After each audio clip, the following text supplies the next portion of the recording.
I always wanted to be in the spotlight. I always wanted to be in the spotlight. In a positive way, shine so bright. Give us the spotlight. Tonight we're gonna put you in the spotlight. It's your time to shine. Tonight we're gonna put you in the spotlight. It's your time to give us the spotlight. Tonight we're gonna put you in the spotlight. It's your time to shine. Tonight we're gonna put you in the spotlight. It's your time to shine.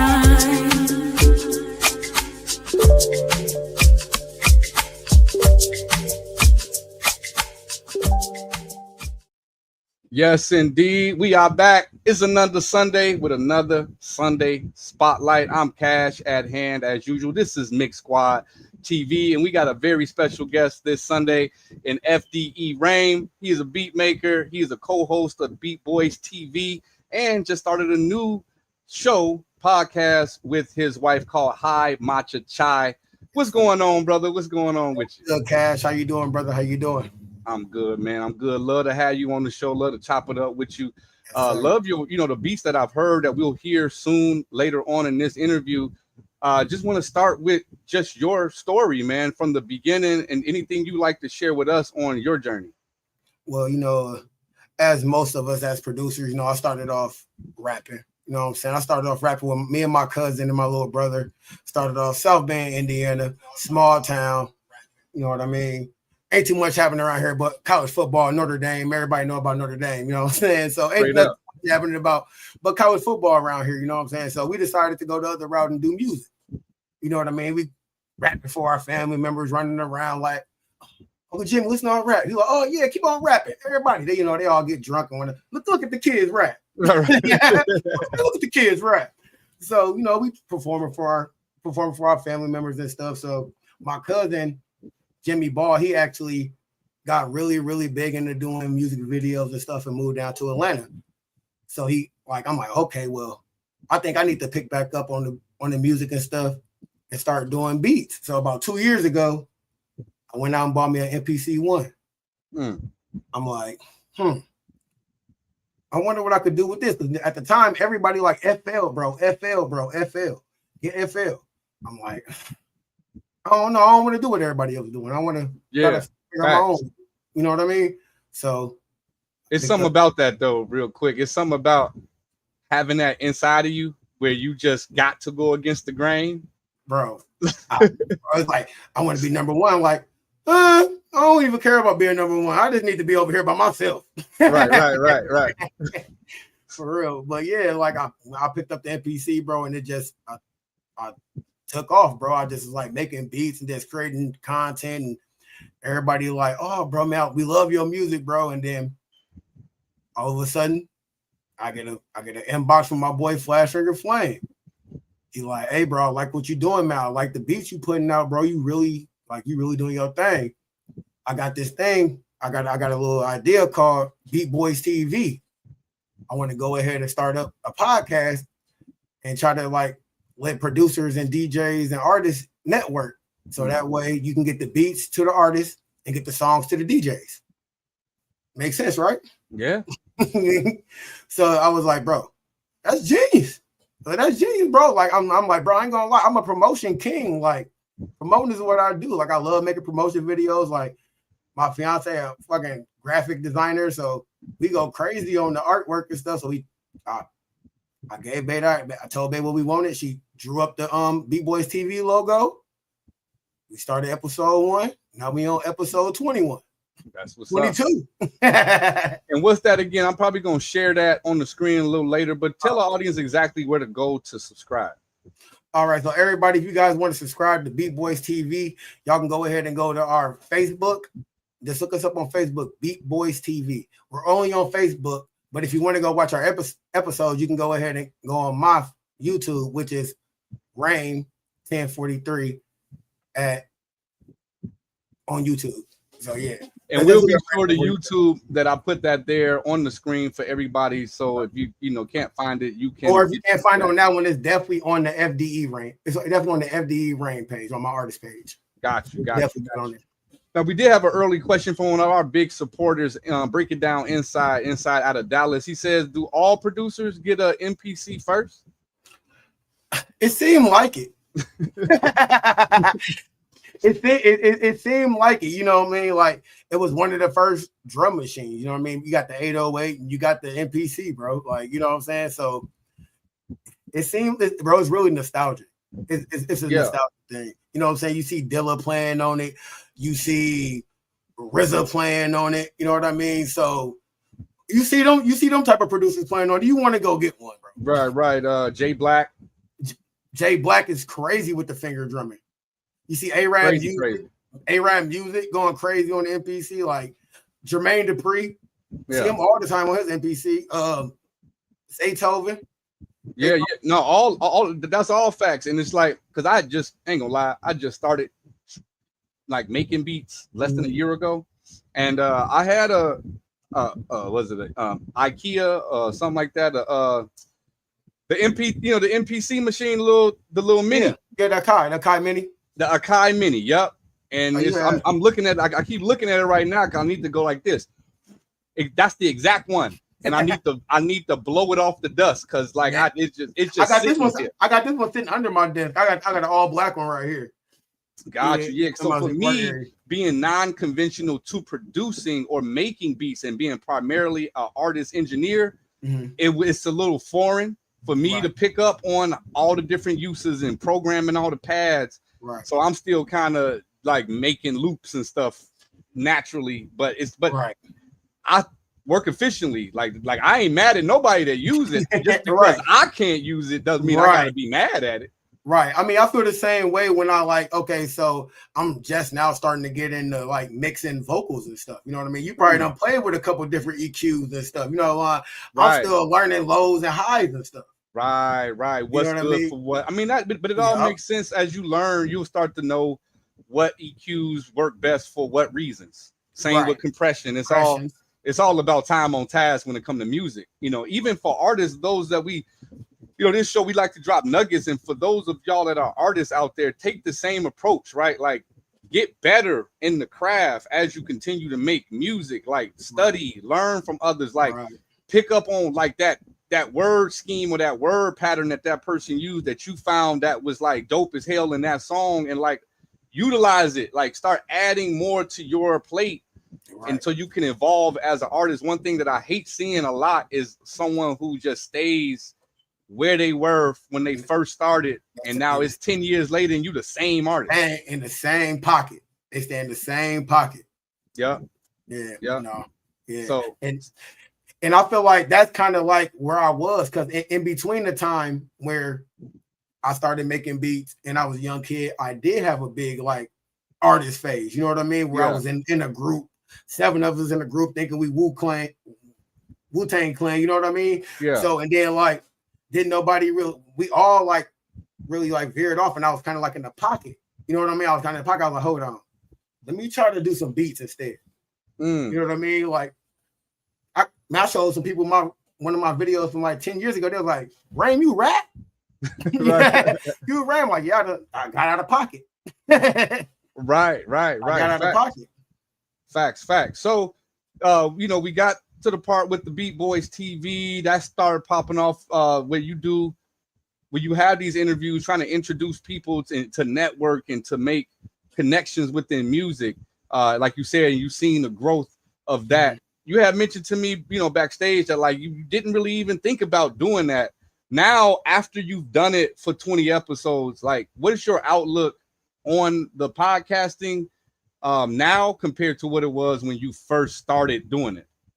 As far as just your thoughts behind it, like whether you was, I know at first you may have been like nervous, now like how things have transcended.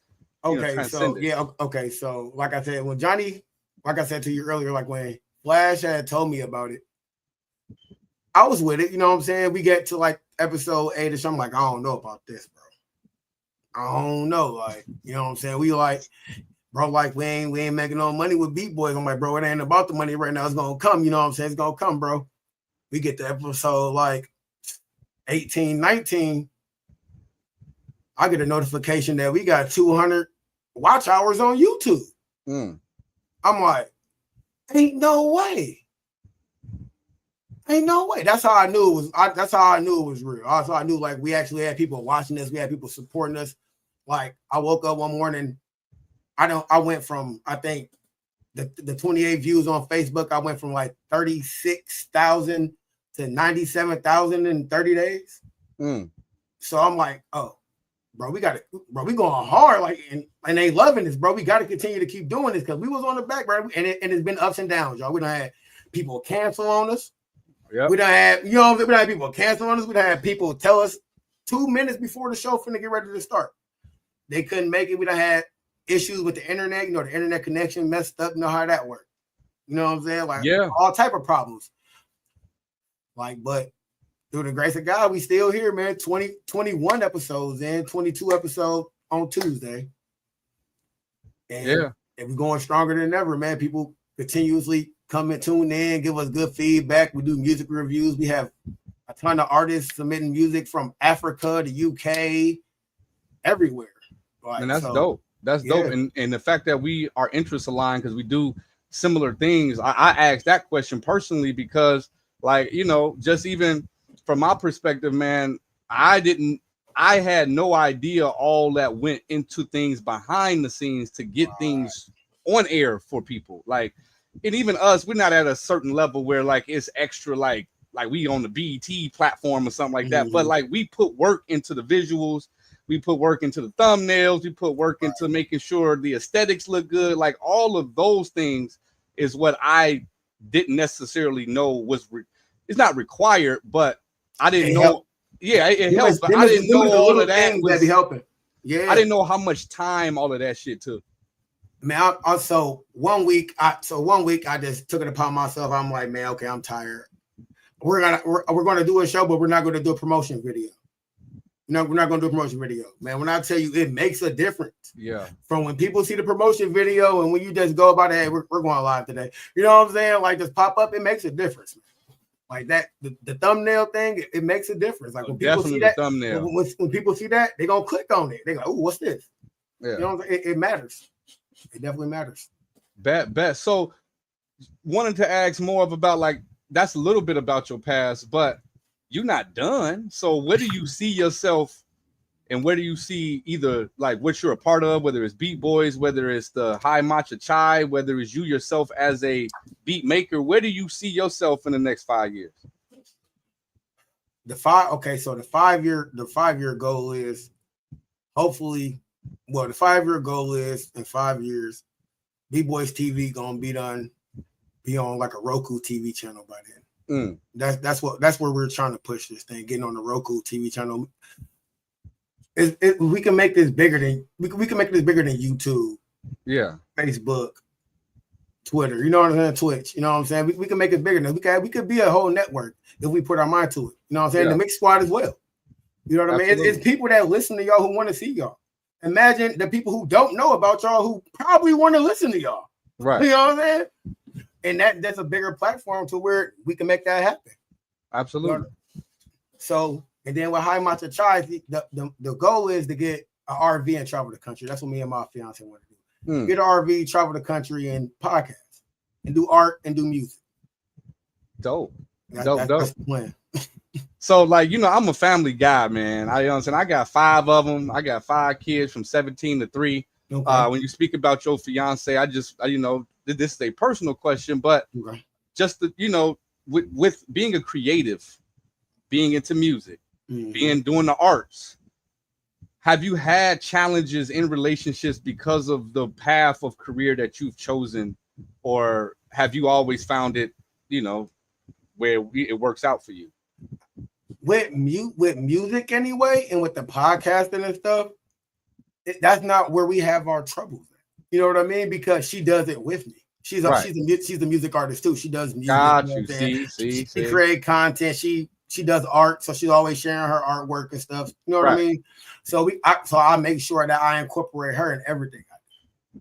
You know what I'm saying? That's where the high matcha chai came about. Got you. So there, and that's not where we have our problems. Our problems with which is we're going to talk about on our podcast show. Like, say, like, I just got a promotion at my 9-to-5 job. Right. They wanted her to quit because we work at the same spot. Mm. You know what I'm saying? That's where our issues go in at. She's like, I'm not finna start over because we done made our roots here. We done planted our roots at this restaurant. Like, if I start over somewhere else, I'm gonna have to start from the bottom. Right.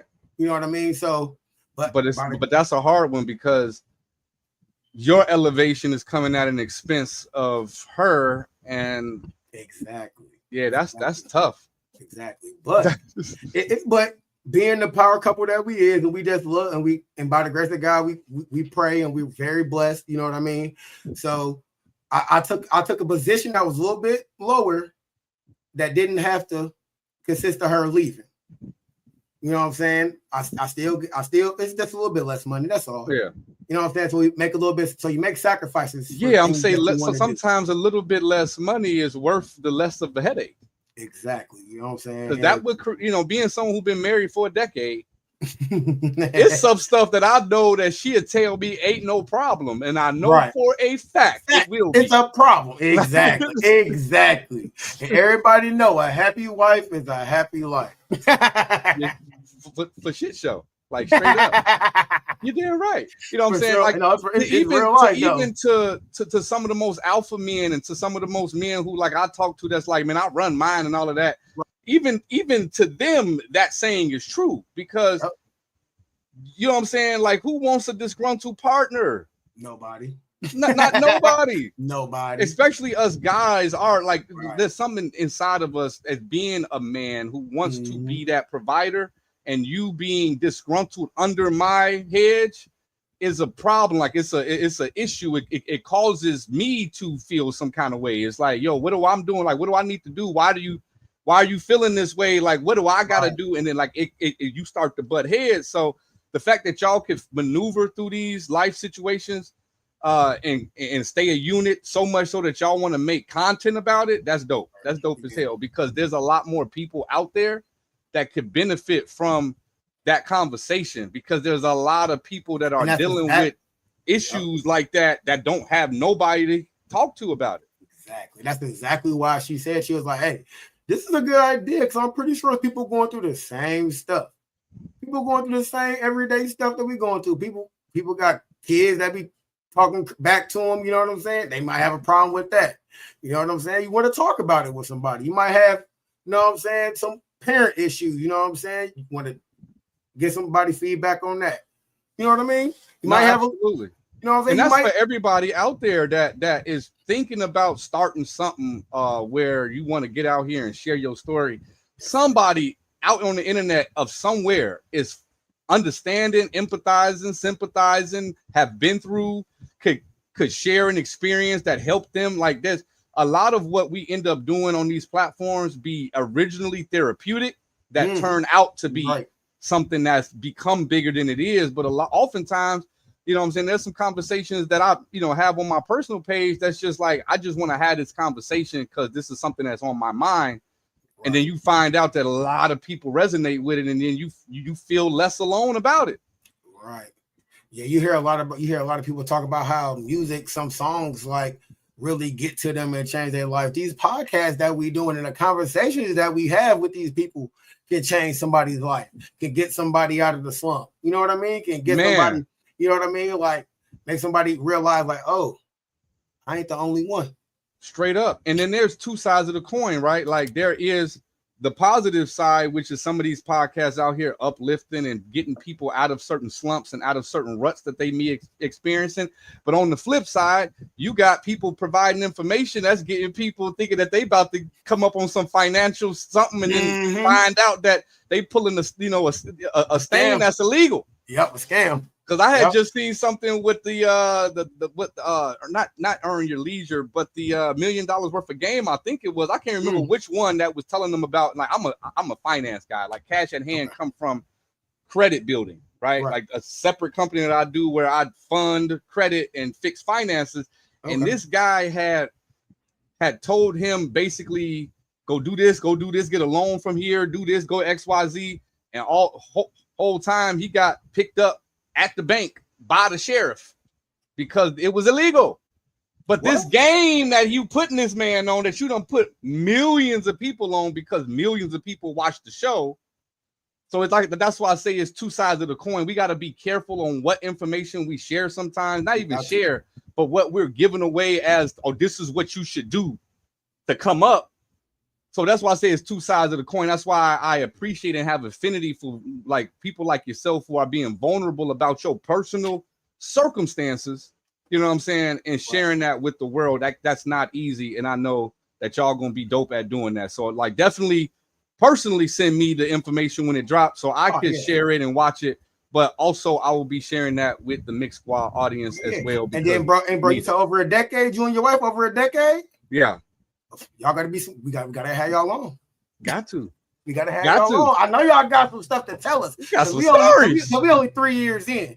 So you know what I'm saying? We only 3 years in. So I know you got some stuff to tell us. Yeah, absolutely. Absolutely. And I know like many others, but yeah, for sure. Just when you have a decade with a person and plus, even at 3 years, I knew that I was gonna have a decade. That's the key though, is that a lot of times people don't see themselves with that person for an extended period of time, which is why it don't last an extended period of time, because you already in your mind know I ain't gonna be with this person for this. I ain't gonna be with her forever, or I ain't gonna be with her that long.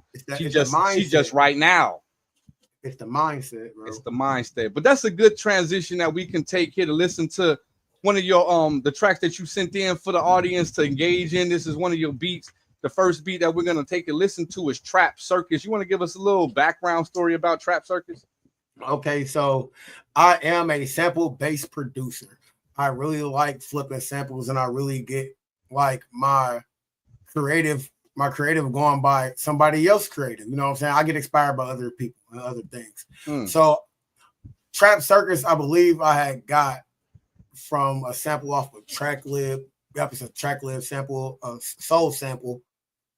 And I flipped it, bro. And I'm like, it sounded a little like I get the vocals going. I'm like, okay, this sounds kind of weird, but kind of like a circus. And that's how I came on, like Trap Circus.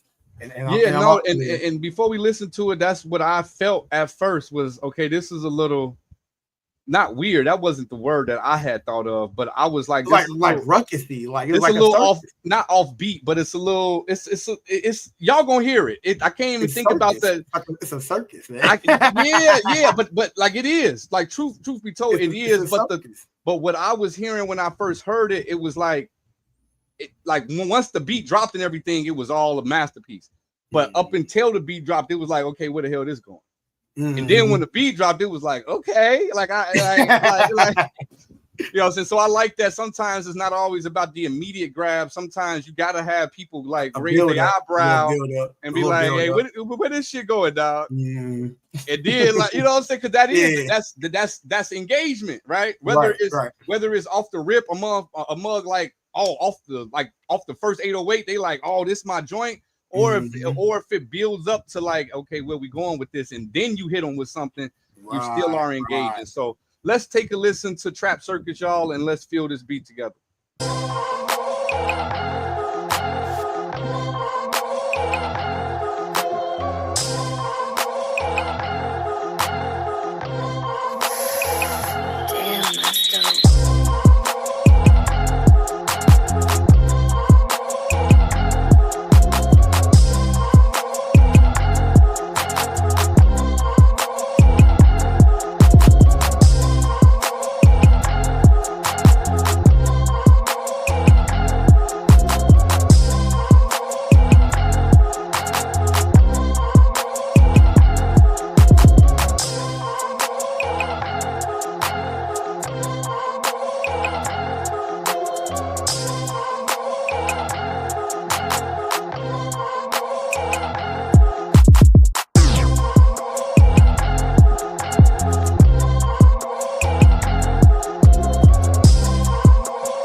roll and stop with the bro. Planting the seed, just waiting to grow. Put the light of my energy into myself and look, what do you know? I hit a low, chasing that high. I'm good, no crime, my eyes dry side. I'm just man, y'all. I got into it, so.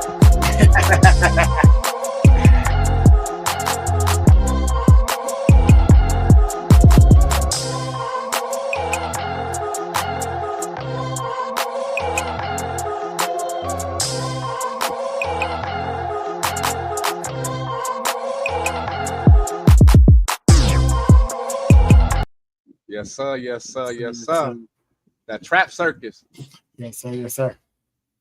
We got another question. We got how do producers come up with the names of their beats? Like I just said, it really be 9 out of 10. They name it off the style, off the genre of the beat, or the sounds they put in it.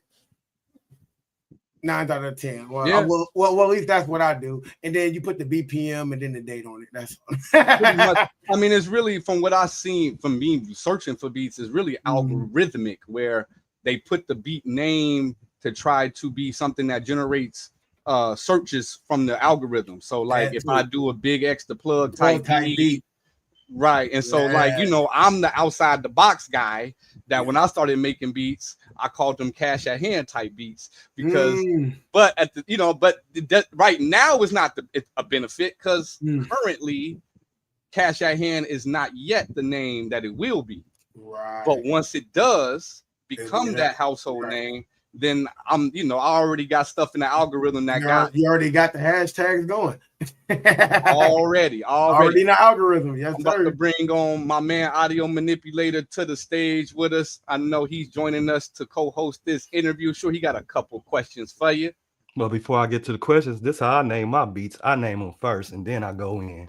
The way I'm feeling, I'm like, okay, this is gonna be called Crash Out Day. So boom, boom, boom. So I'm gonna just go in and do it. But I try. So in Pro Tools, because I'm a Pro Tools user, you got to name the session prior to going in. So I started doing that, and so that's why currently none of my beats match the name. Yeah, I don't never name them until after. I never know what I'm finna get into. Like, right. When I'm sampling off a record or something, or when I'm sampling off vinyl, or when I'm going through samples on Splice or Tracklave, I never know what I'm gonna do. So I usually get one guitar beat, one piano beat, and one synth beat. Yeah, I treat them like my babies. Yo, I'm naming them off rip, and they all named after me. If it's not, I'm not signing the birth. Straight up. For sure, man. So for sure. When you do your beats, do you build them around drums first or the melody, and why? Like I said, I'm a sample based producer, and I have yet to really chop up drums. I have yet to try to do that besides little hi-hat patterns and stuff. So I normally typically start with a melody or a sample, and then I build around the sample. I mean, unless it's like an 808 heavy beat, I'm gonna end up going with the 808 first. It all, like you said, it all depends on the day, for real. It all depends on where I'm going. I might just stop a whole project, like, okay, I don't like this, and start completely over the middle. Man, who you telling? Man, right back from the start. I do that on my actual music too. Like I start something and be feeling it, initially just really in it, and then I take a day away or something, come back and be like, the hell is this? But no, never mind. But then again, I save everything because I've now come to realize as a artist, as a creator, and because art is so subjective, it be the stuff that you consider trash that become what the fans love. Bro, every time.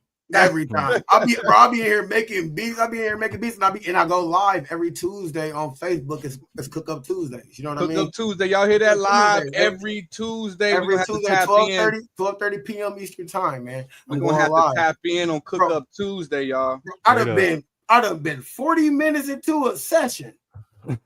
Crash. Forgot to say it the whole time. They be like, ain't no way. I said, ain't no way, y'all. Straight up. I only got 20 minutes before I got to get to work, y'all. Come on, we got to do it again. I got 20 minutes to do it again. Straight up. We got another question here. We got the Inside says, what type of samples would be your favorite to choose? Let's see. Let's see what I got right here. I'm just gonna do these two off the rip. Patio Bell. And then Cameo. Okay. But I'm not gonna lie, y'all. My all-time favorite older group, like they've been so good to me with this sampling game. He pulled out fucking the vinyl. It's Chic, y'all. Chic, bro. What, bro? They is awesome, bro. Like, he pulled out the vinyls, man. You stupid. Freak out. Oh, bro. When you in Chicago, you know about that skate music, man. Oh, you know I know. You know I know. You know all about it. All about it. Every cookout ever that I've ever been to. Man. Every last one of them. Even the new ones today, they'll go from, they're like, because you know it's the same mood every time, right? Whether it's the club or a cookout. Once we start playing, you know, certain stuff, is we want the food gone and we about to close up shop. You know what I'm saying? It's time for everybody to go. You straight up. Don't nobody take no plates with y'all. He straight up. Normally like stuff that we call artist throwaways. Yeah. Yeah. We call throwaways, y'all call love. So being that you know, originated, I had seen that, you know, from what you had provided us as your bio, that you were born in Pittsburgh. Yep. But you were raised in South Bend. Yep. Have you been to visit where you were born? It's crazy because, okay, so me and my mom moved down here. I think I was like maybe like 3 or 4. So I was raised here until I was about 11. I got sent off to live with my aunt who still stayed in Pittsburgh. I stayed out there for like 5 years until I was like 15 or 16. You know what I mean? So it was a back and forth thing while I was younger. So, but we go back every summer to go visit. I have networks in Pittsburgh. I talk to many of my friends still, many of my family members. My dad's still out there. My aunt's still out there. So we go out there and visit all the time. Straight up, man. Shout out, man. I just hate I can't leave this without being said with the comment from P. Banks. This is something that I'm going to definitely be talking about on my personal page and getting more into. But there's a situation that we really have to take a look into about this man being currently incarcerated as we do this live and as he sends his regards to us. He has been locked up for 34 plus years without any type of a parole or any type. Like, this is a really bad situation that I'm blessed to have the ability to get out in front of and be a pillar of sharing this to the world. So that's something that I'm gonna be doing a lot on my personal page. We just finished chopping it up for 2 hours before we got on here and just going over his paperwork and his situation and just the fact that he's been in there for 3.5 decades for a non-violent crime is crazy. Man, free that man. For a non-violent crime? Non-violent crime. So I'm not going to, this your spotlight, brother. I just wanted to shout the brother out for, tapping in. Yeah, that's crazy because I'm actually networking with another podcast called the AM Kings in the morning. They also talk about these subjects. You know what I mean? And they're real heavy on it. So I think I might, matter of fact, think about it. I will point them to your page as you're talking about it and get y'all connected on the matter. Because I feel like this is something that brothers will love to talk about on their podcast. Yeah, I mean, he's going to be talking with me from inside of there. You know what I'm saying? We're definitely gonna be tuning in. Like, there's some there's things out there that's just very conspiratorial. Like, there's no paperwork of him even being in there anymore. So it's some stuff we got to definitely tap into at another time. But I just wanted to shout out to the brother because we was talking for a while, and if y'all let Diddy off, let him off, man. I mean, we can, we can party NBA young boys and stuff. You know what I'm saying? Like, do you hear me, man? So, but I'm happy to hear that you also have some space in there with some advocacy with dealing with people who are incarcerated or dealing with the youth and gangs, because that's just one of those things that I'd like to deal with as well, being an older gentleman, having children, not being in the streets like that. I feel like it's a part of me that needs to try to reach out and be a mentor to those who may not have it. No, you should, and we all should, especially being, the creators and the influencers that we are. You know what I'm saying? People actually might listen to us. You know what I'm saying? Especially the ones that look like us. Do you hear me? Yeah. Absolutely.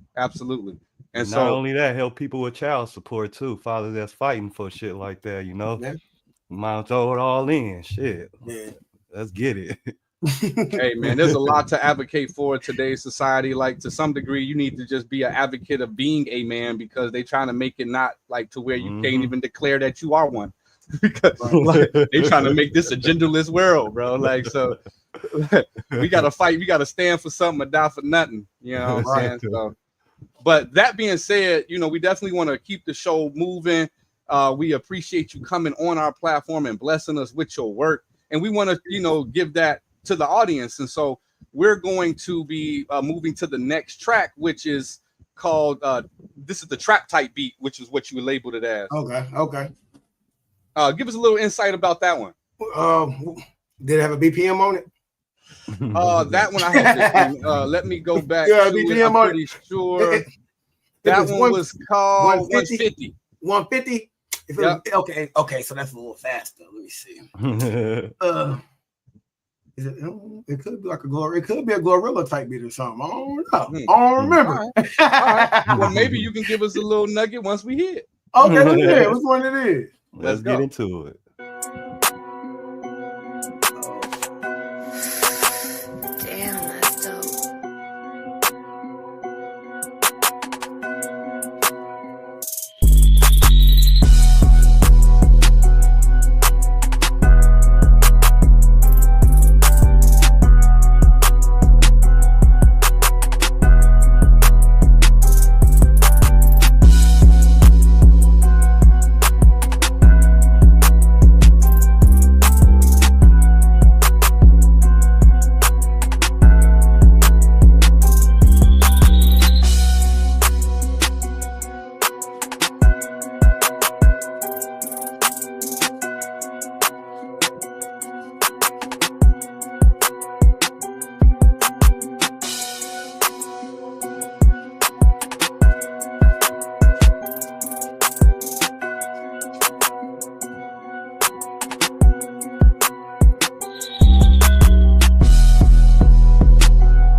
Yes, indeed. That trap type beat right there. Man, when a beat has my brain seeing alphabets and picking sentences out the sky, god damn, brother.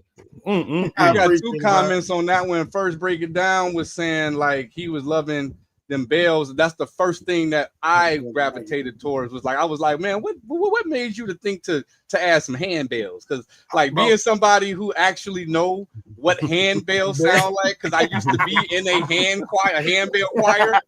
Like them was handbells. Like not that you actually had them playing for real. Right, but I like I'm a real like in my beats. I like to incorporate a lot of highs, like a lot of highs. So like you're gonna always hear bells. You always gonna hear a high piano, or you're gonna hear like a high synth or something like that. Always in my beats, like a lot of highs. And I'm like, okay. And as producers, like y'all both, as you know what I'm saying, artists and people in music, y'all let me know like how's the mix on it, because I'm working on mixing, y'all gotta let me know like how's the mix on it, what can I like do to fix some stuff. And that's something that I could be more able to do once I get out of these Turtle Beaches. You know what I'm saying? And I've been liking using these for the podcast space and stuff, because like having the mic and all of that is a little different. Then I can move my head around, the earpiece still stay here. So I'm good with doing the podcast, but like when I evaluate music, I gotta be able to get in, like turn my studio monitors up, be able to hear it in the car, hear it in my headphones, hear it on the laptop, like test it on a lot of different spaces, because that's generally where the mix can reveal itself once you play it on 5 to 10 different You had the references, yep. Yeah, because what sound good, and this is what I had to learn at the beginning. I was mixing for headphones. Like my headphone mix was fire, like unlike anything else. As soon as you went to the car, that's my problem, bro. It was like, I swear. That's what it be. I'm like, bro, what am I doing? Or like, say, like I go to a show or something, and I pay to play on the big speakers. All you hear is rattling. I'm like, bro, no, not right now, bro. Yeah, and so like I always say, like you know what I'm saying, got my truck rather than like a two-tone Cutlass. You know what I'm saying? Like everybody know. Everybody know what that means. If you from any inner city, like y'all done had a two-tone Cutlass come through. Right through that motherfucker, rattling the truck, pissing off Granny. You talking about like, why are they out there rattling like that in that '83 Cutlass, knocking pictures off the wall? Yeah. But that being said, I had to learn, you know, the different techniques that would add to that fullness, whether it's stereo widening, whether it's parallel compression, whatever it is. But I'll definitely take a listen for show, and just give you feedback in general, just like, you know what I'm saying, just real feedback on like, yeah, I do this, turn this down, turn this up. But in my Turtle Beaches, it sounded like a beat. You know what I'm saying? Like it didn't sound like, when I say sound like a beat, nothing stood out as out of place. Right. Okay. And when you're mixing a instrumental only, that's really the only thing I care about. Right. Is having things out of place. Because the other parts of the mixing, like when I add vocals and add ad libs and add my hook, all of that stuff, I got to deal with the mixing at that point. But a instrumental, I'm just looking for your snare not to be, you know, like out of like crazy loud or crazy soft. I'm looking for your 808s not to be crazy loud or crazy soft. Like, I'm looking for balance when I listen to an instrumental. Your leveling. Yeah, that's really what I'm listening for the most, is your balancing. Because everything else, when you get to mixing, can be dealt with in the mixing phase once I start adding vocals to it. But just the vibe too, I got lost in the song, so I couldn't really play too much. So. And that's what I tell people all the time. If you get me to a state where I'm no longer listening to critique you, right, then you made something good, because I can't even focus on pointing something out because I'm enjoying it. Even if something was obviously wrong, I missed it. You said, you ain't I was in engineer mode, artist mode. But you know, like they always say, you're your biggest, you know what I'm saying, critic, man. All day, every day. All day, every day. And like I'll sit here and make 100 beats all week long, and I'm like, all these beats trash. And somebody be like, that point. After I make songs, like I'll listen to it for so long and be like, man, I'm done listening to this track. like matter of fact, Inside can contest to this. When I play my music, I don't, like most rappers will rap into their stuff, like giving you like, yeah, this shit, like this me. I will sit in the car and just that be me every time. Just let you listen. That be me every time. Like, so y'all like this for them? Like, yeah, bro, what you talking about? Yeah, man, I'm like, bro, I don't know. I don't know, brother. Man, let me get it. I'm like, all right. How can people purchase one of them beats from you? I actually got all those beats on my BeatStar. You can look up FDE RAYM on BeatStar. Gotcha. I'm gonna hit you up personally though. But yeah. Oh yeah. Definitely hit me up personally. Yeah. Definitely hit me up. Yeah. Definitely hit me up personally if you ever want to work, for sure, bro. That's the best. Go to that BeatStar. Go ahead and check this shit out. Definitely go. Yeah, definitely go check it out and go run up them plays and go download. You can get. Never go down. For those that are artists, y'all should tap in when we have beat makers and stuff on the show. Like we just had Wishmaster, who was saying something very similar to what I'm about to say right now. When you find these producers, beat makers that come on our platform and they're telling you that they want to work and they're willing to work, go reach out to them, because when it comes down to a artist beat maker relationship, if you look over just certain people's careers, some people are tied to their producer because that producer was making tracks for them because of their style. And then they took that style and they promoted it together. So not saying that you got to be cheap and, well, I don't want to buy no beats. But if you normally, if you go to somebody and you say, look, bro, I'm willing to work. Like I'm willing to exclusively work with you. Tell me your budget. Do you hear me? Tell me your budget. I want your dream to succeed just like I want my dreams to succeed. You know what I'm saying? If you're willing to work, I'm willing to work with you. You feel me? And if you're working hard, you don't want your songs to get flagged or nothing. Exactly. Go buy the beat, man. If you serious about your music, man, you probably want to lock in with a producer. You damn right. You know what I'm saying? And stop taking the YouTube route. You know what I mean? Man, you're taking the risk. This is Russian roulette. You're taking a big risk. Right. It's Russian roulette because all it takes is that one song to explode, and now you have an exploding song that you're not getting no money yours. From. It ain't even yours. Ain't getting no bread from it. So definitely, as we talk about here on the show, when you meet these people that we have on the show, or you're hearing them talk to you, like go follow them. Go check out their beats.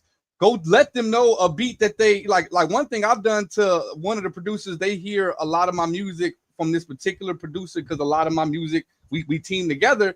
Is I literally made I took his beat from YouTube.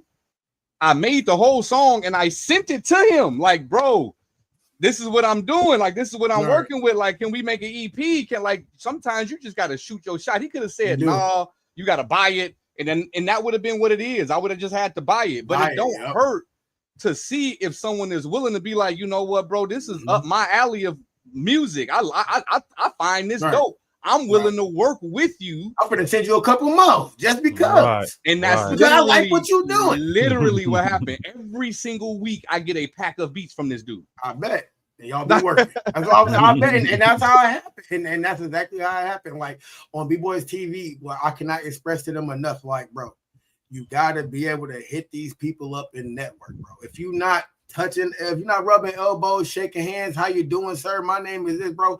Ain't nobody gonna ever know you doing music. Nope. Right.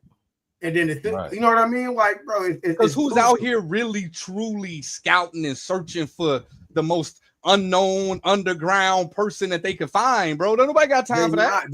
They're not. People on their own. People was on their own mission, doing their own things. Now, if you just so happen to reach out to, I don't know, like I'm real good friends with a real like Instagram person. Like he's really heavy in the Instagram field. He was like, bro, don't be scared to inbox these people, bro. Inbox these people, bro.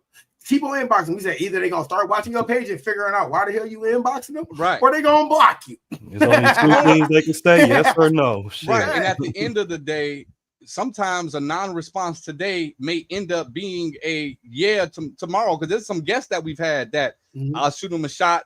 I don't hear nothing back. Right. I may just send them a question mark a week later because they didn't reply back, and they probably didn't. They probably meant to. Right. But we got attention span of squirrels out here, y'all. Right. We got other stuff going on, it's man. Me too. Like my man's Prentice, that was like the whole jail situation. I was supposed to been hit him up all weekend. You know what I'm saying? But like it's my kids, or you threw up, or I gotta change this diaper, or I gotta do and then before you know it, it's several days later. life. It's cool. Life. So sometimes you just have to stop feeling like you're hounding or you're harassing and keep shooting your shots, because like he say, the worst thing that they can do is block you, and then the worst thing I can do back is unfollow your ass. Right. Yeah. Like I got the perfect story. So during COVID, my fiance had a couple conversations with EA Ski over Instagram. So I'm like, oh snap, baby, we got the podcast. We got to try to get EA Ski on the podcast. Shout out to EA Ski, man. Shout out to EA Ski. You know what I'm saying? Like, the man didn't have to reply. He didn't, but I bet he did. I'm sorry, but I'm gonna have to respectfully decline. But the best answer I could have got, because he replied, and now he know we got the podcast, and he could be watching. Similar. There's an engineer out there that mixed with Beyonce that we shot our shot with. He ain't say no. He just said, "Let me see a few more episodes." That still wasn't a no. Like, you know what I'm saying? Exactly. Like it's almost how you feel when you in this space and you're creating content and you're trying to reach out to people to get on shows and stuff, y'all. It almost feel like you are when you shooting your shot to a female. Like, you get that little nervousness, but you're like, fuck it, let me just shoot my shot. And then you shoot your shot, and she like, well, maybe. Yes. She didn't say no. Maybe she didn't say no. Yeah, I got a chance. That's exactly how you feel. That's exactly how I feel.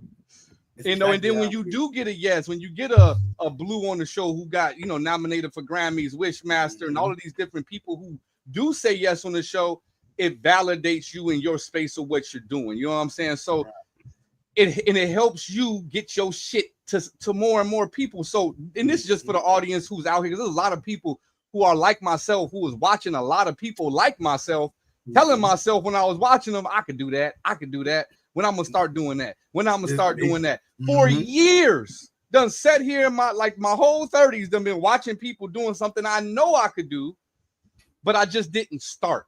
You have to stop telling yourself you going to and just do it. You got to.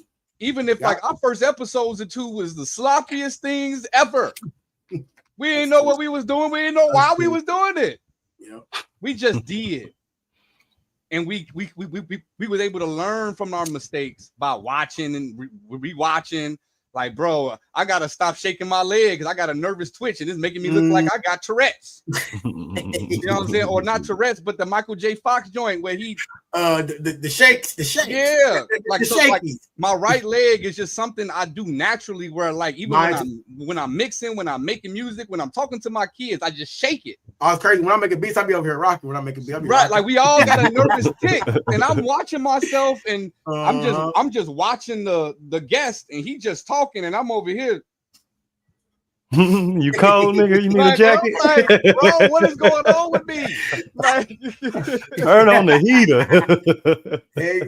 So you got to go through those growing pains. I know it's a lot of people that need to hear this because they are on the edge of starting something special, and they just need that little hump to get over the edge, bro. And like people like yourself with the Beat Boys TV and then the Mix Squad TV, you know, the Sunday Spotlight, Taking Thursday Back, what you do on Tuesdays, you know, where all of these different platforms that we are creating, even though they're at its infancy, is motivation for a lot of people that we just don't even know are motivated by. Right, bro. Like some of my like craziest, like some of my everyday supporters who I talk to now on the daily, I have never met in person in my life. And I met you one time for 5 hours. One time for 5 hours. You know what I'm saying? Like some of the people who I talk to every day, who support me the most, I have never met these people in person, y'all. So if y'all got something to say, y'all might want to go out and say it, and somebody could relate to y'all. You know what I'm saying? You might can make a friend. Like, you know what I mean? Yeah. Like, no, facts. Inside, like he was a fan of the show. We ended up meeting this past weekend. Showed me a hell of a time in Dallas. Like we locked in for, you know, like we locked in, and that's just off of engaging on a show on the internet. So like, you never know. Like the fact that we have this available for us to be, it's accessible. Like back when we was growing up, bro, this stuff wasn't accessible to. You couldn't do this. No, you had to be on TV to do this. To be seen, yes. Straight up. So the fact that it's accessible now, y'all got to take advantage of it because we are. That's why we here. That's why we doing it. Some of it is because like we got something to say, and some of it is because we want to establish our brand to the masses. We want you to see Mix Squad and see Beat Boys TV and understand what we have to offer and what we bring to the table and our talents. And we can just sum all that up and put it into an hour podcast and maybe we can help you, and maybe we can help somebody out in the process. You know what I mean? Absolutely. Because, like, truth be told, what we're doing right now is a mutual benefit. Like, legitimately, like you are networking. You helping us up about being on the show and also exposing us to your audience. So it's a networking adventure here when we deal with this Sunday Spotlight. Big old neighborhood.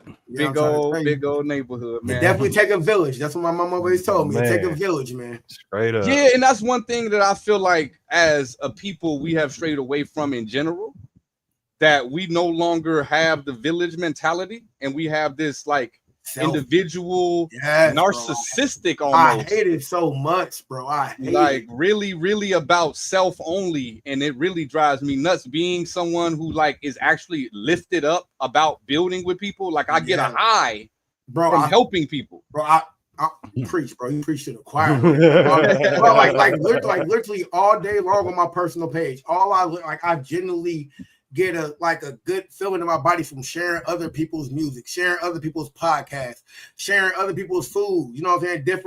chefs that we got in the town, different comedians that we got in town. I just went to a comedy show in my city Friday. You know, just because it was supporting a friend of mine. You know what I mean? We just left before the interview today. Yeah. One of my boys was like, "Hey, bro, I got this catering event. You gonna come out and support?" I said, "Bro, of course I'm coming out to support. I'm gonna come buy some food and eat, bro. We gonna support you." And what I want to tell you is that because I know sometimes, brother, having that mentality, having that spirit, you need to be refilled because you're pouring out so much. And so I'm here to tell you that you will get refilled and that not to give up on those people who take it for granted, because there's gonna be people who you link up with and you support and you showing all this love and they don't give no damn. They just expect you to do it. Like you're gonna run across those people, and those people are never gonna go away. But I'm here to tell you that for every person that on that time, there's someone else who's watching, who sees that and appreciates it, and you have now created a lifelong connection. That no matter what is going on, you reach out to that person. Oh no, I got you. Off of the strength of how you are toward them. Right. You know what I'm saying? Because oftentimes I see people like us get battered and abused over time because people love getting supported, but don't necessarily like showing it, giving it back. Like, but you know what I mean? The way I was raised is, you know what I'm saying? You never do nothing you don't want to do. You know what I mean? And you never change who you are, no matter the way somebody else treats you. Right. You know what I'm saying? Right. Like no matter who done did me wrong, to this day, I'll be like, bro, if you stay away from me, out of sight, out of mind, I ain't even thinking about you no more. You know what I mean? I ain't even thinking about you no more. As long as you stay away from me, I don't even care. You know what I'm saying? So I done got to a point in my life. I done got to a point in my life to where like I got this light shining on me, and I ain't trying to let nothing dim it. Do you hear me? Yeah. Like I forgot which guest we had. I hate that I forgot, but he said he had some fucking juice. Frank. It wasn't Frank. It wasn't recent. It was some months ago. But he said he got fucking juice. Like, juice. Remember that juice you get off of the Space Jam movie? The first. Oh yeah. He was like, I just got some fucking juice. So that being said, we're gonna transition to the third piece that we have today, and that's the game time beat. I'm sorry, I'm reading the comments at the bottom. No, but facts. That's somebody that I would encourage you. I encourage everybody in the world to go link and tap in with Break It Down Inside on Instagram, as we know inside. But he's right. There are so many different ways to get your beats off nowadays, whether it's TV, movies, conferences, and more. He's someone that I know that though he's not making music, he's still placing music. He's still getting people connected to people that can get you into certain rooms. So he's not lying when he say like there's so many different ways, whether it's television, whether it's like he say conferences, radio. Like that's an actual thing too, because people conduct seminars and conferences every fucking weekend. And they gotta play somebody's music. They need some playing in the background, huh? You know what I'm saying? And it don't always have to be the most popular music. Like sometimes if you get in good enough with the DJ or somebody that's in charge of the music for that event, you can get your songs in. You can get, because it's just a playlist at the end of the day. Right. They can just add you to the rotation. Add you to the playlist. And then if you can get good enough with a few DJs, now he's got you in his playlist of stuff for certain events or certain environments. And now you constantly getting played by people who would normally not hear you. So super facts coming from inside, where like you just really like, we have no excuse nowadays to not have any type of success with our music, because there's so many different ways. If you're music, if it's up to a certain standard, you have no excuse. Just you need to pitch it to everything you can. He said, I pay for the beats that I can for the beats that I can speak of. Straight up. So yeah, let's get into the game time beat, bro. Let's take a listen, and then I'll break it down once we finish listening to it.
time beat.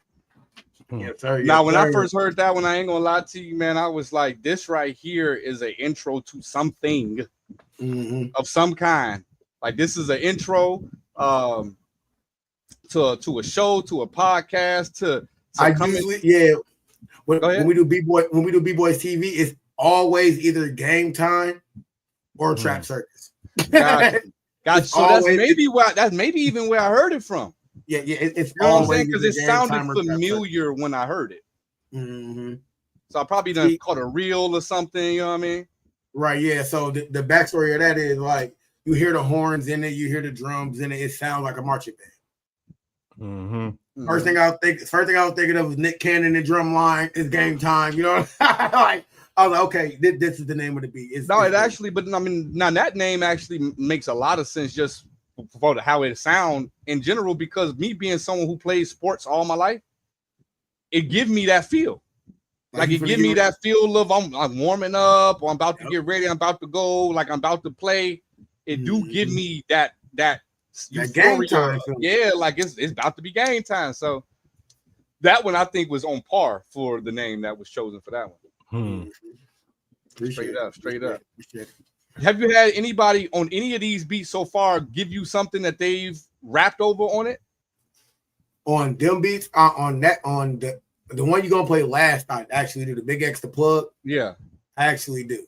I have somebody that just recorded off of it. I think he said he finished it last week. So we should be putting that out on all platforms. I'm finna take it off of BeatStar. It's finna get taken off of BeatStar. So he got it exclusive.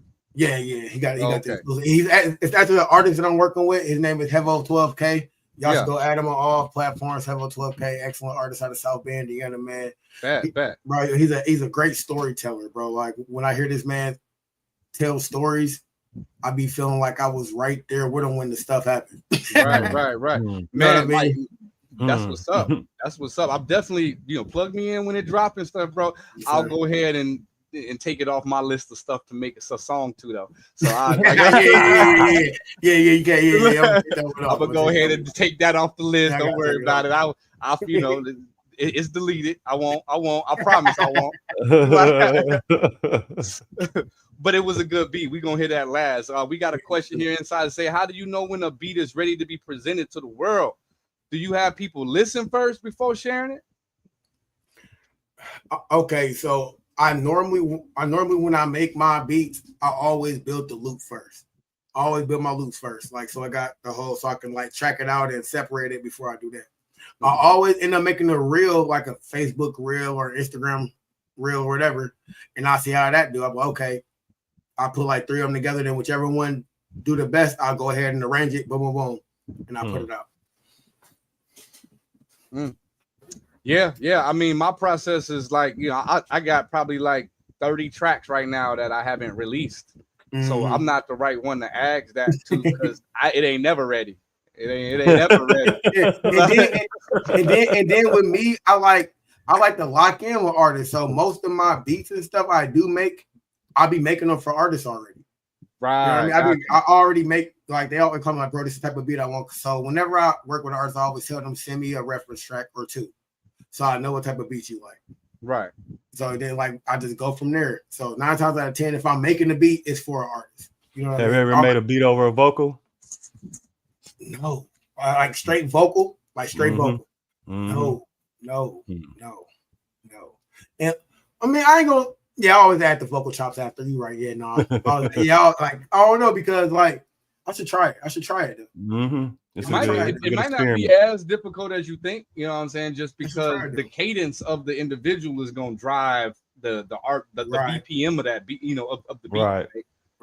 You know what I'm saying? But I will say that my question was actually, have you ever, when you asked for a reference, have you ever received a reference specifically just to hear how the artist sounds and not for the beat that they necessarily are sending you?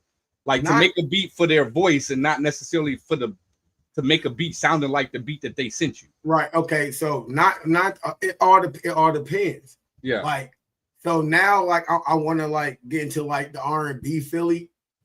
So I feel like I'm gonna have to like do that.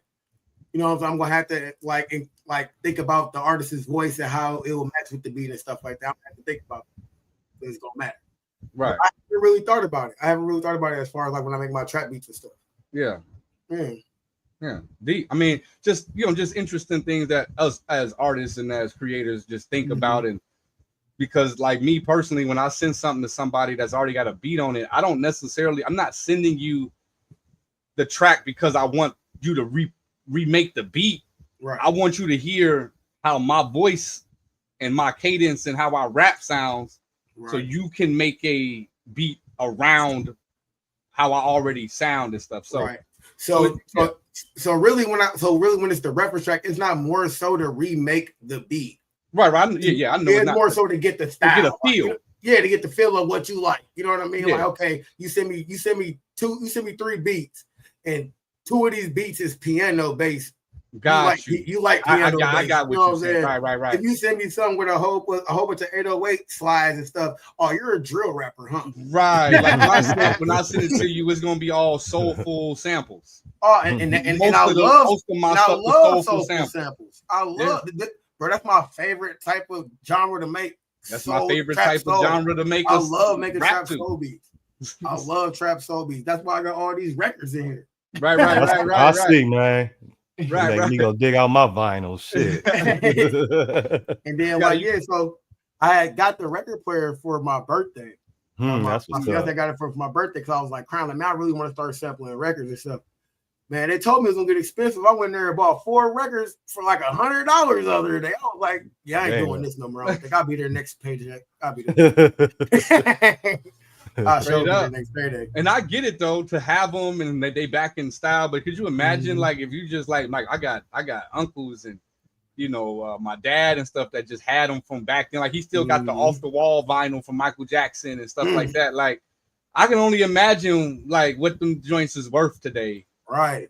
Like I know they got to have pristine condition and all of that stuff, but yeah, I just got the Dilla Donuts the other day. I don't want to open it. I don't think I want to open it. I think it might be worth something one day. Like I mean, facts though, because it's the last one. It's very I was gonna say get another copy to everything else that we've seen recycled since at least my age, because I'm almost 40, right? So like I've seen Ninja Turtles recycle. I've seen Transformers recycle. Trading cards come back in style. Pokemon, bro, come back in style. Like so, having a regular Nintendo was like $500 in the pristine condition. So like I've seen all of the stuff in my childhood that I had that I was just like, oh, it's time for the next new thing. Oh, it's Super Nintendo. Oh, it's 360 or whatever came out. Nintendo 64, whatever kept coming out.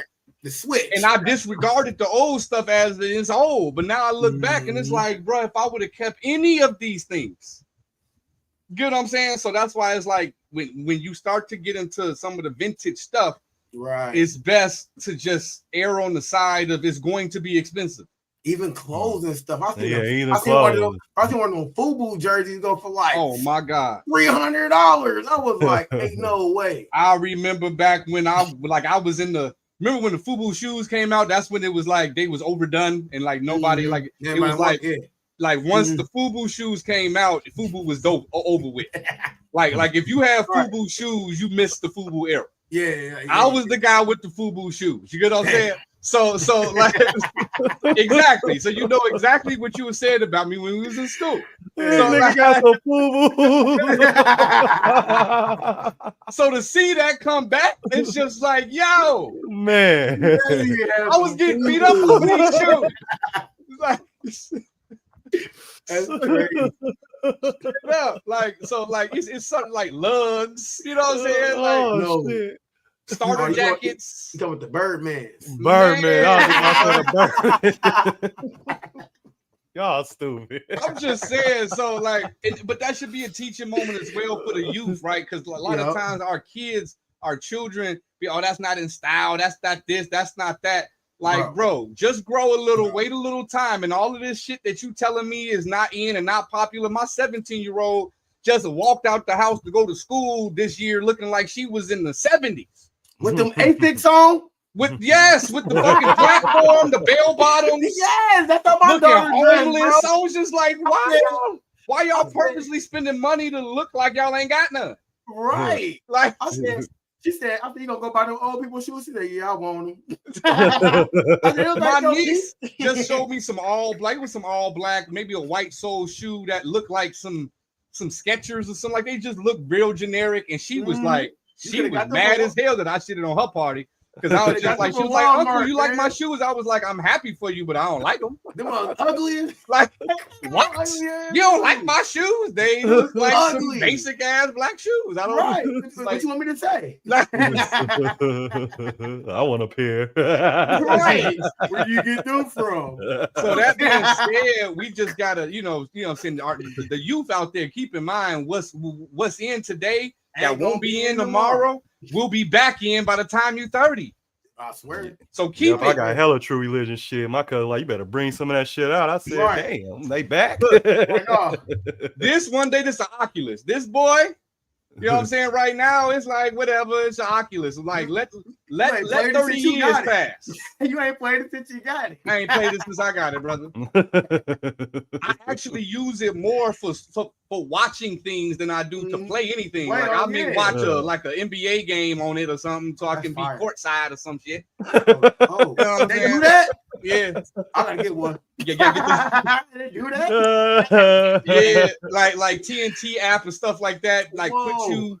Like my son into WWE, so like that you can find us like a seat in the stadium to watch the event. Okay, Woodflow show. That's crazy. What?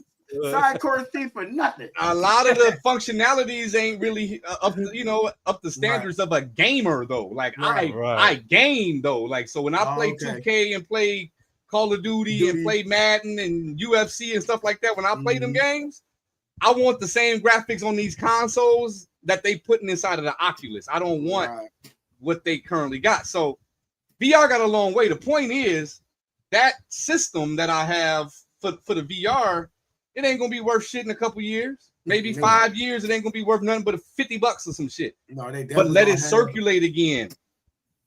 It's gonna be worth thousands and thousands of dollars. Definitely. So that's just giving people something to understand. Preserving things is important. Because I didn't like I had every single game system under the sun, right? From Jaguar and Neo Geo, shit that y'all probably don't even never heard of. Neo what? If you ever played Tekken in the arcade, I heard of the Jaguar. If you played Tekken in the arcade, you was playing on the Neo Geo. Oh, okay. You just didn't know that was the console because it was in the arcade. Okay. You get what I'm saying? But I had I had the system. All of these things are worth time like priceless today. But I didn't preserve my Game Boy shit. So we gotta bring back Game Boys too. I think the Game Boy itself for like $3,000. Don't play with me. Bro, I gotta go find my shit. I got the first one that came out. You gotta find it, go through all the cracks and clean the boy out with like you gotta make it look like you ain't never used it though. Man, I got a little brother who actually collect games. Yeah, my little brother collect games. He got like one of them see-through Xbox Ones, the original Xboxes. Black. What is that, bro? That's the Xbox worth $2,000, bro, with all my stuff inside of it, bro. What you mean, bro? I got all the old games on it, 3,000 games. I'm like, bro, shut up. Care about your games? You want to rap on this beat? Them graphics gonna hurt your eyes. Yeah, straight up. But speaking of games and beats, that's where you really, you know what I'm saying, aim your focus toward. Next should be, the gaming market, man. And it's crazy. I have been looking into the sync stuff. And how to get like, GTA 6 coming out, and they finna have like people like you can like have your own radio stations and stuff. Man, me too, bro. You can get your own radio stations and stuff on there. So I'm trying to figure that out. Yeah, I'll be hitting Rockstar up every day. Like, man, what's up? What's up? You hear me? So now this is just what a little birdie told me that I'm gonna share with y'all when it come down to specifically. I don't think it's GTA. I want to say whoever does Madden stuff, right? Not 2K, but Madden stuff. EA. But it's EA, but it's Sony that's behind everything that's getting put on those EA brands. And so if you are part of the Sony ecosystem, then you can find yourself on Madden or find yourself on UFC or whatever EA makes. So that being said, some of these platforms, these gaming companies, they partner with another music company, and if you're a part of their ecosystem within, like, on, you know, within their label or within their reach, then you can get placed. Now that's not every game. You know what I'm saying? That's just certain games that got certain relationships. Specifically, what I'm talking about, the EA with Sony. You just got to go through, dive in deep on figuring out, okay, Take-Two Interactive does 2K. Who does Take-Two Interactive partner with on the music? How do you find that out? Don't nobody ever look at the credits on these games. They got credits on the game. They tell you exactly. They tell you exactly who's working with who. They do. Go look at the credits and then go reach out to those individuals, not Rockstar. Rockstar makes the game. They have individual departments that specialize in certain shit that got to do with the game. Rockstar itself is the CEO, is the general manager. Rockstar, you can be talking about the animation people. Right. So like with Rockstar, they're generally managing the entire project. And they're probably not going to want to reach out to you and say, oh, no, you need to reach out to this person or that person. They just not going to reply back to a DM. Give me $1 billion in GTA for money, man. That's all. I'll give you a song. That's all I need, man. Man. And I don't want to hit no heights to do it either. Hell no. So the nugget that I leave for everybody on here really is start paying attention to credits of everything that you don't already pay attention to. That's video games and movies. Pay attention to the credits. Because every movie is going to give you a director of music, supervisor of music, who worked with who's important enough to go look up on IG, Facebook, LinkedIn, and reach out to that person and say, hey, I saw that you do music within, I said, you know, I say something that complements their work. Like, man, I saw the post-production for this movie. I saw that you were a part of this movie, and just reaching out because I'm looking to expand into something like that. Like, utilize resources by doing some groundwork, some research. It may take an hour or two to go through a list of movies on Tubi. You know what I'm saying? And, you know what I'm saying? But it's worth it based on where you're trying to go. For sure. So, and then y'all know it's like, it's always people who like just like us, starting up podcasts and different social media journeys and stuff, bro. They be needing music in the background of their stuff all the time. All the time. Like, we got a local guy here who does the little ron and the puppets and stuff. He does a little ron. Yeah, bro. Yeah, bro. I live in the same city. I went to school with him. That's what's up. Tell that nigga he hella funny, man. I watch this shit, man. Yeah, bro. So he doing a little ron and grandma cartoon. They coming out with. That's not the Cottonmouth joint, is it? Yeah. Okay. That's exactly. I love that shit, exactly. Man. Bro, like. You know what I'm saying? I ain't name dropping or nothing, but I know these guys personally. You know what I mean? Like, we all grew up together and stuff. And he hit me up. He hit everybody up. He put a little post out like, hey, content creators, producers, everything. Like, if y'all want y'all music played during this show, get y'all BMIs and stuff together. Send the music. You know what I mean? Like, I'm trying to work with y'all. Absolutely. That's what's up, man. You know what I mean? So it's definitely opportunities for us to be able to. No, this ain't the time to be humble. The spotlight is when you name drop, brother. This is when you let people know that you ain't just dealing with no regular. You know what I mean? That ain't no regular, man. You know what I'm saying? Like straight up, because like the shine is on you, and so I want to be sure that you make sure that people understand that you just not just some nobody up on the spotlight. Oh yeah, for sure. But even if I ain't a nobody, y'all, I'm definitely somebody to somewhere. You know what I'm saying? I'm definitely somebody to somebody. You feel me? Straight up. Absolutely. And when I say nobody, I mean we don't try to place people who aren't actively pursuing their goals, pushing, doing what they need to do to get exposure. Like, we purposely be sure that the people that we put on the spotlight are working. And not just like, oh, I do music. I'm glad that Beat Boys TV ain't the only one. No, seriously, because when people ask me, like, hey, bro, let me get a slide, but like, okay, I'll go look at their page, bro. If I don't see no music videos, know pictures of you out networking and stuff are probably not finna hit you back. Or I'm probably gonna be like, I'm sorry, but we booked.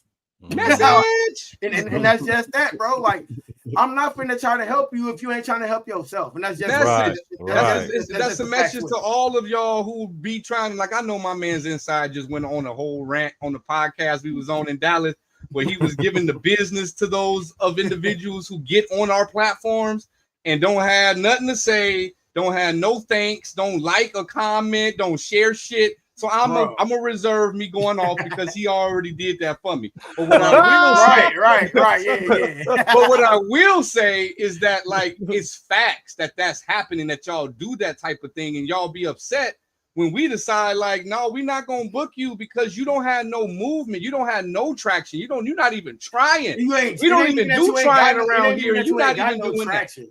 It's not even that you ain't got traction. You ain't trying. You ain't right.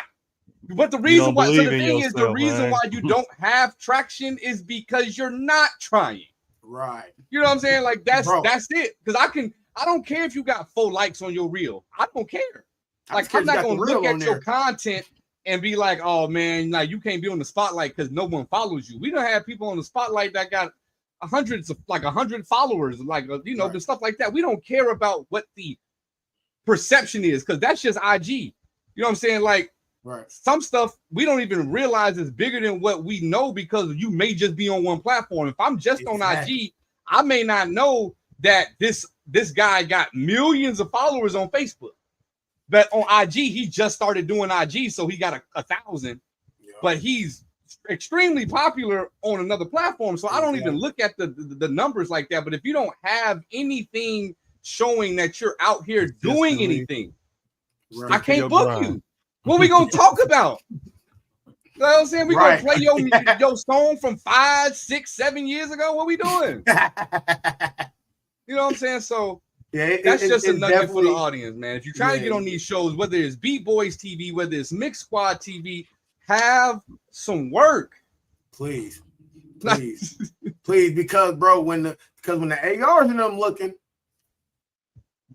they need to see it. They need to see something, bro. They're gonna be looking at your social medias. That's exactly what they're gonna be looking at, your social medias, bro. They're gonna be seeing how your tracks. They're gonna be seeing what you're doing. They're gonna be looking at your numbers. And you ain't got nothing to show them. That is your resume. And I know we can't judge because we're starting something new. We have a small amount of followers at this moment. You know what I'm saying? So we can't be the judge, jury, and executioner because, oh, you ain't got so many followers, but you only got so many followers. Mm-hmm. But you can see on our channel and our page that we're working. Like, every week we doing this shit. You know what I'm saying? Like, don't compare my viewers to your viewers and my followers to your followers. You know what I'm saying? Straight up. Because I'm pretty sure your followers ain't following you because you're not posting nothing. Right. Because what are you talking about? You're not posting nothing, bro. We over here posting every day. And I like how you do your shorts and stuff. To your shorts is fire.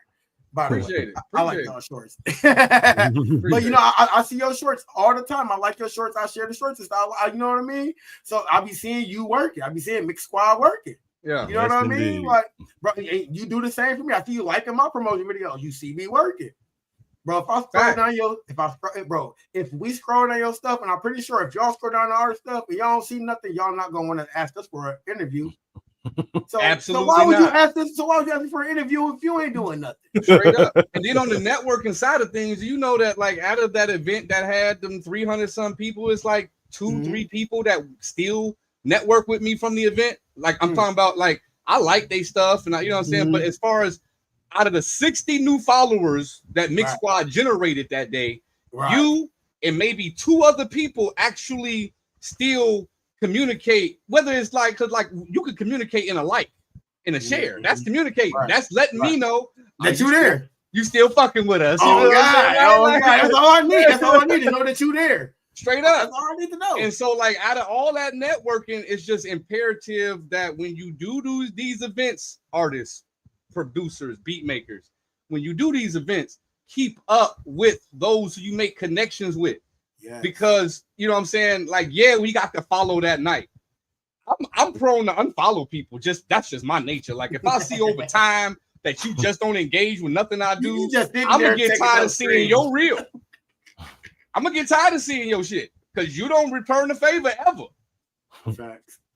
So that's just how I will go. Like one day I'm gonna get bored and I'm gonna go to my followers and I'm gonna be like, Going to unfollow. You know what I'm saying? Because like, but that's I say that because out of all those people, there should be more than 2 or 3 people that's still connecting and liking each other's stuff and connecting and networking. That means that you weren't there to network. You were there for yourself. Exactly. And it's crazy because like that's it. Yeah, because same thing with me. Like you said, 30, 50 people, 30, 50 numbers of followers I got off of that. Granted, I do talk to about 4 or 5, but that's because I tap in. Bro, I tap in, bro. I be calling my friends in the UK. You know what I'm saying? I be calling my friends in Chicago. Yeah. You know, I be like, these people are friends with me now. Like we are friends now. Right. We are no longer like, you know what I'm saying? Like I will call you, make sure you're all right. And family members will get unfollowed too. Shit. No, family members is the first people to get unfollowed. Okay. Y'all hurting the algorithm. Y'all don't never like shit. They don't never like nothing, bro. Nothing. And I'm sorry, like if y'all happen to be watching right now, I'm not talking about you. I'm talking to the other hundreds of family members that I just left vacation with. Was in the same Airbnb while I was doing the Sunday Spotlight and didn't even tap into that show. They ain't even shared. It's crazy. They ain't share it, ain't like it, ain't ask me how it go. You know what I'm saying? Y'all know who y'all is. No, but it's okay because y'all more than likely not watching now. Mine is when I see them in person, they be like, "Hey man, I seen the little podcast. What you seen? No, you didn't, because I did not see that you liked it or shared it. Yes, you did not like it. Because that'd be my response. My response be like, "Oh, you saw it? What you like about it? Did you share it? On what platform did you see it on? Because I look at my numbers. What was your favorite part? Do you hear me?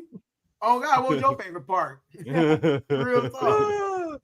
Break it down. Say when the money come through, they will watch you. You know it every time. Yeah, they're gonna watch me go to the bank. Bro, they ain't gonna watch me because they ain't gonna know. They ain't gonna know I got the money. You hear me? They ain't even gonna know I got. I'm gonna disappear so fast. Facts. I ain't like you ain't telling no lies, bro. Like for real, no lies. Like I'll call my mama and leave. I will post quick. I will. My smoke bum and disappear. I will leave in a quickness. But we're gonna go ahead and transition to the last song of the night. I hate that we here though, because I'm having a lot of fun just chopping it up. Because when you're talking to someone who does very similar things as you do, you find some common, some common ground on certain things and certain experiences. So that's why this has been just easy going as it has been for a spotlight, because like we have very similar things going on, and all we can do at that point is support each other. You know what I'm saying? Right. It's one thing that I hate that I hear that people will say and be like, oh man, they do what I do. Why would I like and support and share that? Because it's big enough space for all of us. But I have to give you the exact reason to support, because we're doing the same thing that you're doing. We got the same common goals. We got the same dreams. Why wouldn't you want to help me? Because I would want to help you. Absolutely. And some people, it's all about personalities and stuff, man. I understand egos. I understand that I am an acquired taste of a person. Like I know that my particular personality is, you gotta like it or you hate it, right? And so I know that there's people that's gonna be watching that end up watching Mix Squad stuff that's like, man, I fuck with Cash, and there's gonna be some people that I piss the fuck off. And guess what? Those same people that I pissed the fuck off, they might find a sanctuary with Beat Boys. They might find that it's the same type of content, but I just fuck with them over them. And that's okay. Right. But I'm not going to stop pushing you and promoting you and sharing your content because I want to hog everybody that I can, because I understand not everybody going to fuck with me, bro. Right. But you should still find somebody in this. If you're interested in the music and you're interested in what we're talking about, you may not be interested in me, but there's others that are doing this. And so I might as well send you to someone who I fuck with. Yes, sir.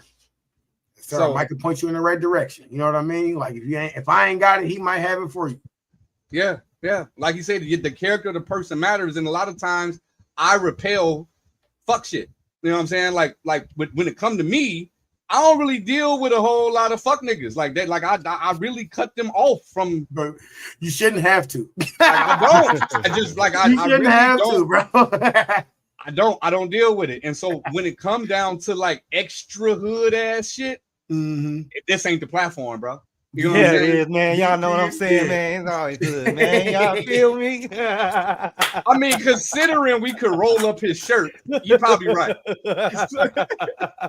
know what I'm saying? I didn't even like, bro. So, I watched a couple episodes and stuff. You know what I'm saying? I ain't seen nobody smoke nothing, so I ain't asked. You know what I'm saying? Right. Exactly. So I didn't ask. Right. And we typically, like, for the optics of it, we don't. But like all of us, but especially me and him, for sure. As soon as we go backstage, this shit ready already, brother. Like it's just in between songs. I mean, you know what I'm saying? Like making sure it's ready for after when we go off stage, because for sure that's something that I partake in. Absolutely. It's just the optics of it online, YouTube. We starting off ground. That's not what we wanted to put out there. Okay. But it's not a shame thing. It's just the algorithm. Like I don't really want the algorithm to be fucking with us at the infancy. Right. You know what I'm saying? Because over there our Beat Boys were like, bro, like we, you know what I'm saying, we right here by Michigan, you know, we're like kind of activists for smoking. Yeah. You know what I'm saying? I feel like maybe Snoop Dogg or somebody. Yeah, I'm going to Michigan tomorrow morning, actually. You know what I'm saying? So because these prices in Illinois is crazy compared to what y'all got going on in Michigan. So like I encourage you smoking on the podcast. You know what I'm saying? Hip hop goes along with smoking with us. You know what I'm saying? So, but hey, it's Sunday. That's what all my songs right. be about. No, it is one of those things where it's just like it don't bother me personally at all. Like I'm talking about having it shown on the show or nothing. It don't bother me personally. It's just that it could, or the show according to the analytics of the algorithm of YouTube, that's not something that they necessarily like to push. Right. And I want to get pushed. Heard. Before, like, you know what I'm saying? I want to get pushed before I start having them have reasons to demonetize us and shit. Right. You know what I mean? Right. I already got a lot of controversial takes and views on shit to begin with. It already came in. You know what I'm saying? I'm already about to interview a guy who's currently locked up. You know what I'm saying? Like I don't want to put too many boundaries. I'm already pushing my limits, okay? So yeah, we're gonna definitely have to do this another time, man. Even if it's not a spotlight, if it's just rocking with us on a Thursday where we do, you know, some of the similar things, and then vice versa, rocking with y'all on Beat Boys. I'm definitely not immune to just getting on, shouting y'all out, and, you know, like, and now that you've been on the spotlight, you know, you like locked in, right? Bro, we locked in. We got to get you over there on Beat Boys TV. For sure. Slang or audio manipulation. I got different names for everybody because his artist name is different than his engineering name. So I'll be saying his other name. Okay, so it depends which one you want. Audio manipulator is the engineer. Yeah. And who's the artist? Slang MVP. Slang MVP. Yes, indeed. Straight up. So we gonna make that happen. I'm gonna make sure that we, you know, let the audience know when we make that happen. In the meantime, we can't short you. You got one more song that you need to be played, and this is the one that you have mentioned. Is this y'all is off the market? This is just to show, to have y'all hear his work. So if anybody out there start vibing too hard, understand you can't have it. Okay, but you can hear it. You can hear it for sure. Let's take a listen to the Big X, the plug type beat. Let's go.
Yes, sir. Love how them vocals was panning. Mm-hmm. Yes, sir. Break It Down was like the guitar. And he was saying the sound of that lady singing. He was like, Yeah. And then in the prior conversation, he was letting us know he was enjoying a smoke himself. Yeah, I see. I see. Straight up, man. No, good stuff, man. I was up late last night trying to get things organized, trying to get my mind back on the grind of doing what we need to do. He was on vacation for sure. Yeah, you know what I'm saying? I had just reset, right? And then so I went to the email and got your beats, and someone was just like, just listen to them, and like was just listening to them, bro, and it like was just really like got into artist mode, like straight up went from preparing the spotlight, getting all the stuff ready for the day, because this was like 3-4 in the morning, right? You know what I'm saying? This is just the time I'll be up, and so I got lost in the damn beats before I know it was 7 o'clock and my ass needed to go lay down so I can get up again later on in the day. But like, you know what I'm saying? I was like 3 hours later, nigga, you done wasted all your time working listening to this nigga beats. Straight up. That was my morning. Like I promise you it was at least 3 hours of, and I went back between that one, the Big X the Plug joint, Traps, the Traps Circus, and Game Time. Those are the three that I just like. I think I started writing to Trap Circus, and I was listening heavy to the other two, and so that lets you know just the power of the influence that a beat could do. Because I went into my workspace environment thinking of one thing, about to tackle some work, some administrative stuff. Next thing you know, I'm playing around, fucking writing the music and about to bring up Pro Tools and start recording and shit. I'm like, bro, this is not the mission. Like, what are you doing? This is not the mission, sir. You're supposed to be getting his shit together for the interview. And you over here about to make an album from his music. So that's good though, because if I would like generally if I get it and I listen to it, it's like, oh, okay. Right. It don't move me any. I just go about what I was doing already. That lets you know that there was something about your beats that did move me inside of a space where I locked in on it and dealt with your music for 2 hours, 3 hours, and got lost. I'm glad I got lost. I got lost because by the time I realized it was 7 a.m., my ass was like, "Yeah, I need to take. I need to get back to what I was doing. I go take a nap. I was like, because I was so into what I was doing. I don't know. I'm sure we've all experienced this. Yeah, but I was doing this.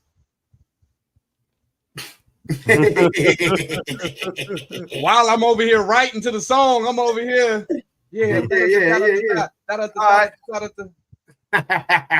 Shit, what was I thinking about? Like, you know what I'm saying? Like, that's how you know you really want to get something done if you fighting your sleep.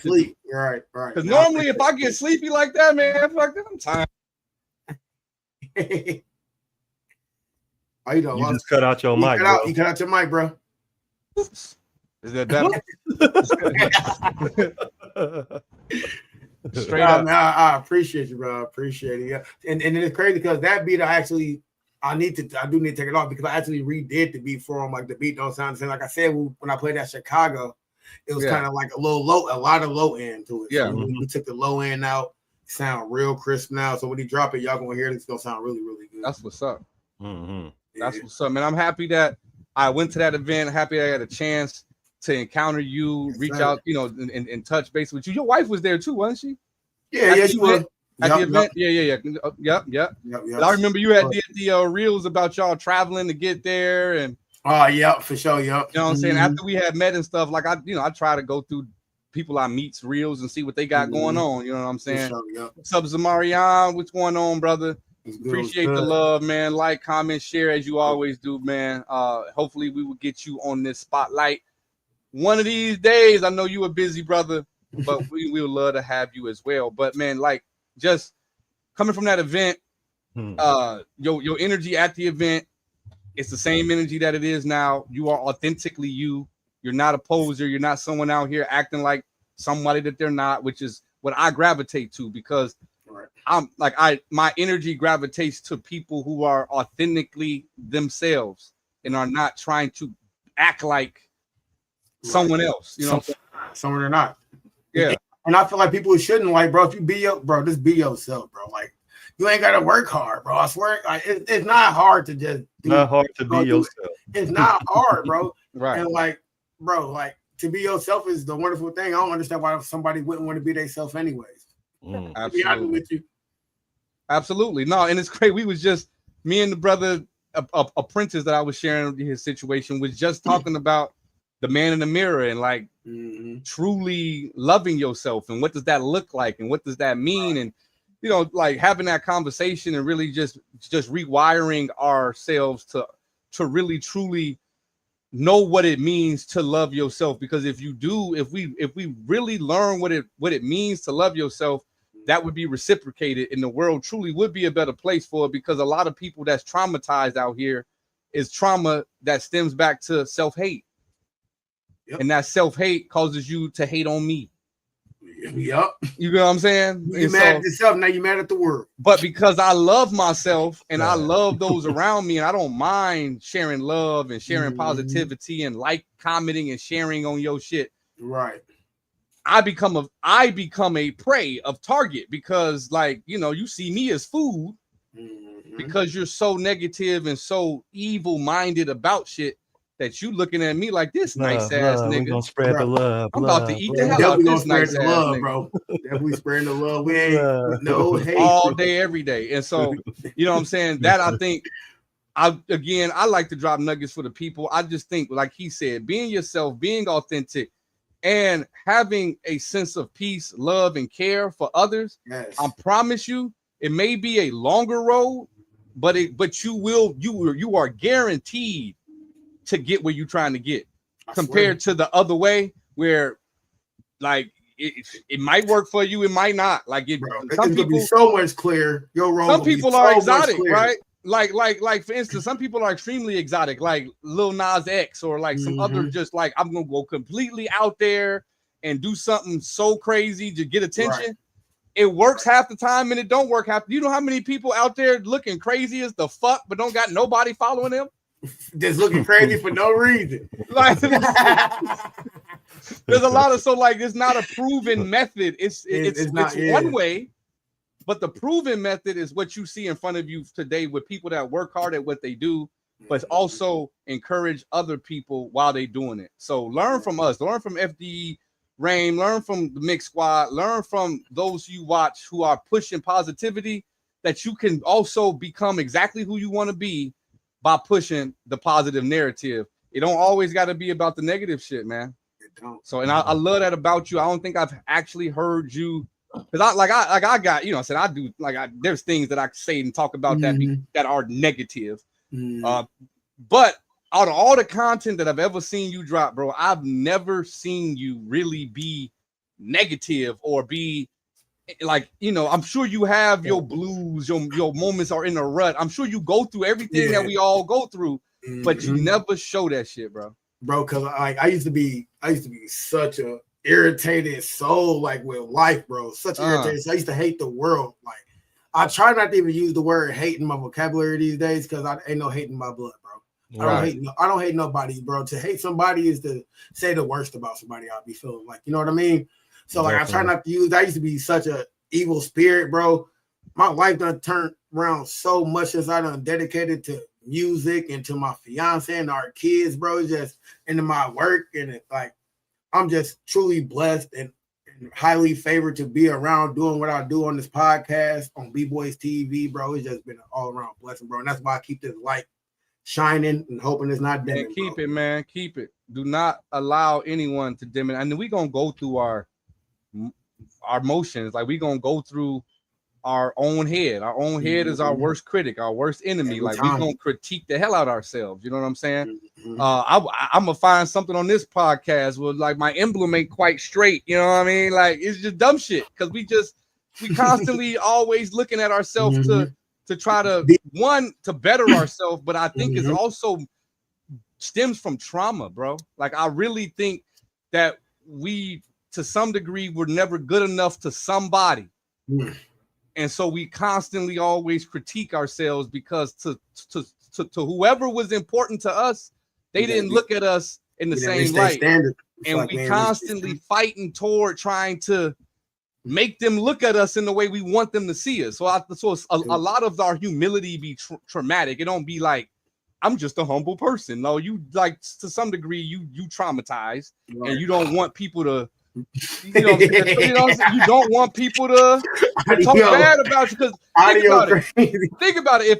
If I'm humble about my music and you find it trash, you're gonna be less likely to be like, bro, this trash, bro. Right. Bro. So the humility can also be a self-defense mechanism to be like, hey, if I'm humble about it, then he gonna let me off softly. You know what I'm saying? Like, hey, bro. Listen, I just said this on B-Boys TV. I'm like, bro, y'all gotta stop doing that, bro. If I ever send y'all some stuff and y'all ain't like it, tell me if it was trash. Right, you better tell me, because you supposed to be my friend for one. For one, you supposed to be my friend. You supposed to tell me if this ain't it. But two, you better not tell me my stuff is trash.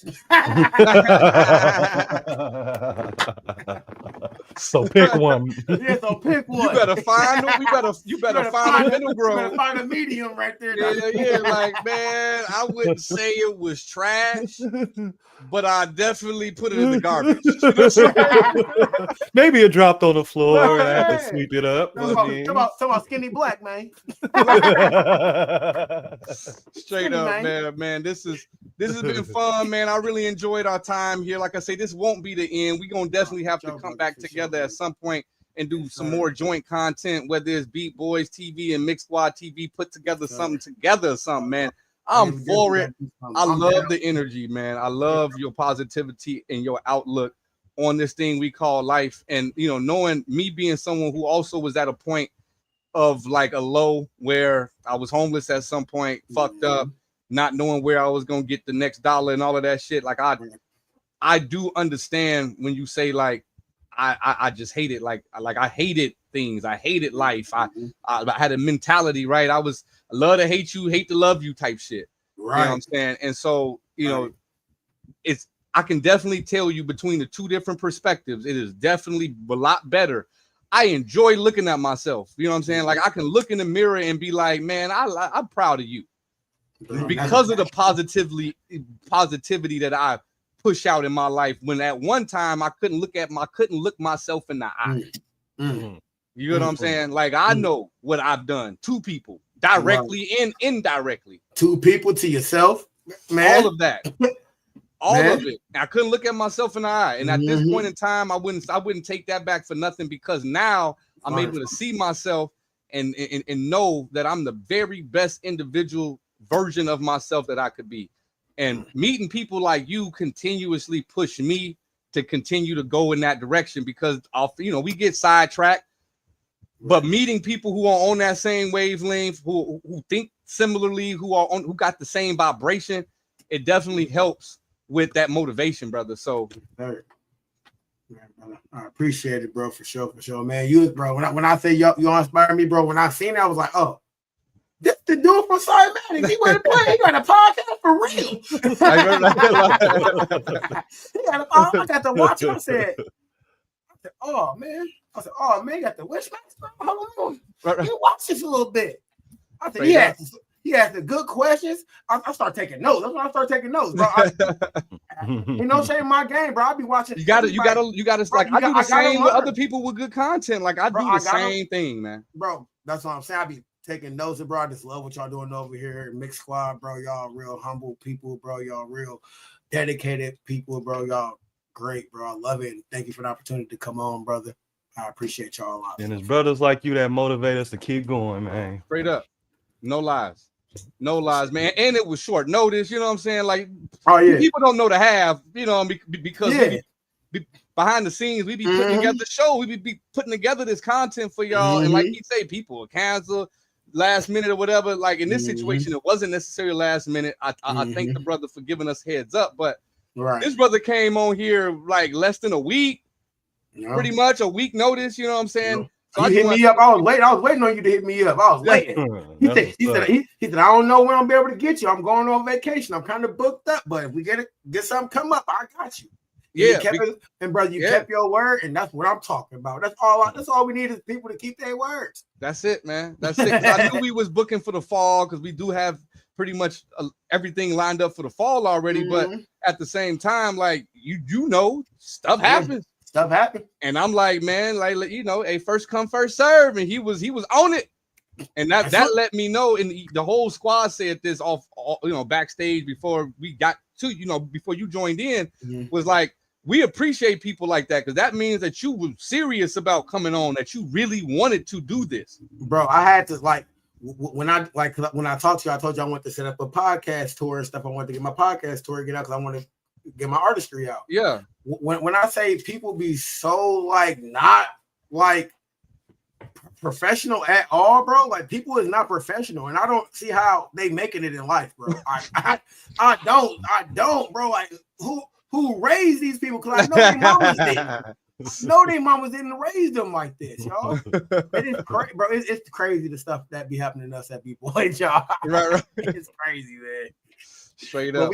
But we blessed in. We tapping in, man. We are tapped in for sure, man. So it's gonna be a little outro, but if you can hang tight, maybe 5 minutes backstage, we can chop it up a little more. Some access that the viewers don't get. You know what I'm saying? Just a little special something. Okay. But outside of that, audio, you have anything? One day we're gonna record the backstage and throw it on for y'all. Y'all gonna see some shit exclusive. Man. One of them days. Actually, I got one question for you before we get out of here. We asked everybody. Oh yeah. Okay. If you had to set up a tour, okay, and you had to select, in your case, being primarily a beat maker, okay, if you had to select 5 beat makers that you went on tour with, who would those 5 be? This could be past, present, dead, alive, in jail, don't matter. Man, y'all ain't gonna know none of these people I'm finna say because these my guys. You know, I want to tour with my guys. Represent. Me and my tour, me and my boys. We got Striker Beats. Striker Beats. Go follow him on Instagram for sure. Right now, who else we taking? We taking J-Pad the Juggernaut. You know what I'm saying? Definitely got to take J-Pad the Juggernaut for sure. I'm taking J-Dub Beats. He's from Chicago. Y'all definitely got to mess with him. Okay. You know what I'm saying? J-Dub Beats had to take him. I'm taking Kels Beat the Beat Up Lane. That's my wife. She got to come. She got to come. And I got to take my brother Flash Finger Flame. Hey man, look, he keeping it with the squad. Like I ain't mad at him for the mix squad being a platform that say join the squad. I cannot be mad. And I always gotta keep my big brother Jeremiah from AZ. Jeremy. All right, it ain't nothing wrong with an honorable mention. I gotta have my honorable mention. Ain't nothing wrong with it. Like I love it, keeping it with in-house, whether people know them now or not, you will, right? So you know what I'm saying? Just because you saying we gonna go on tour together and we may not know them today, we might know them tomorrow. Oh yeah, y'all definitely might will. You know what I'm saying? No, I'm definitely. It ain't no definitely will. It ain't no. I'm gonna well, if they your squad, I'm already gonna follow them just off of GP, just because you know what I'm saying. I fuck with you, so they at least getting a follow out of me. So I know that's right. For sure, man. Hey, man. Well, that's gonna be it for the Sunday Spotlight here, July 27th, 2025. I had a really good time. I know. Hope y'all enjoyed this as much as I did this evening. And with that being said, as I always say, I got 3 words for you. What are they, audio manipulator? Join the squad. Damn right. Wow. Did it again, Alex. Give me more. Okay, cash at hand. That's the motto, that's the plan. Got a whole lot of loot. Check my status, that's the brand. Boy, stop playing. Money so long, broke them rubber bands in the jam. I'll be damned if I fuck with Uncle Sam. I be spazzing on the beat. I go thermal on them niggas. I'm absorbing all the heat. Oh, salty ass niggas be thinking that it's sweet. Oh, dusty ass niggas in the presence of the league. Salute. Yeah, we looking for recruits. Join the squad, get you open, corner 3, 2, 1, shoot. Don't be scared, come prepared, and we keep you in the loop. Get you squared, let's repaired, and we accept you as a troop.